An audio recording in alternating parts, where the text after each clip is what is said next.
উনি স্বপ্নে দেখলেন একটা লাল মোরগ ওনাকে 3টা ঠোকর মেরেছে। মুগীরা ইবনে শুবা রাদিয়াল্লাহু তাআলা আনহুর দাস আবু লুলু আল মাজুসি, এই লোকটা খঞ্জর বানাতে পারতো।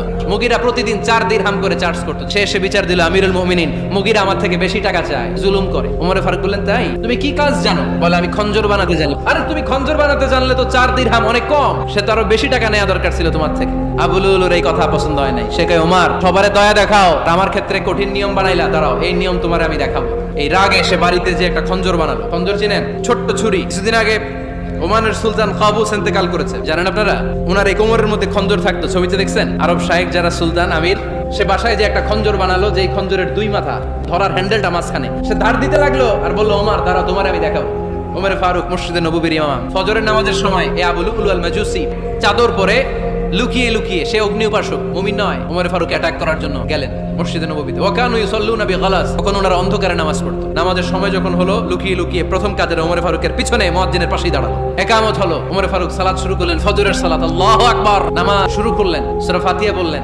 আরেকটা সূরা যখন পড়তে যাবেন, in the mean time Abu Lulu এই খঞ্জর নিয়ে ওমর ফারুকের বুকের মধ্যে 3টা স্টেবিং করলেন। একটা মারলেন নাভির নিচে, মারার সাথে সাথে পাকস্থলী কেটে গেল। আরেকটা মারলেন পাজরে, পাজর ছিঁড়ে গেল। 3টা মারার পরে ওমর ফারুক বললেন, কাতালানি আল কালব, এক কুকুর আমাকে মেরে ফেলেছে। পেছন থেকে এক সাহাবীকে টান মেরে সামনের দিকে নিয়ে গেলেন, তুমি নামাজের ইমামতি করো। ওমর ফারুককে বাকিরা ধরাধরি করে পেছনে নিতে আরম্ভ করলেন। আক্রমণ যে করেছে, সে কাতারের মাঝখান দিয়ে যেতে আরম্ভ করলো আর 2 দিকে ছুরি মারতে আরম্ভ করলো।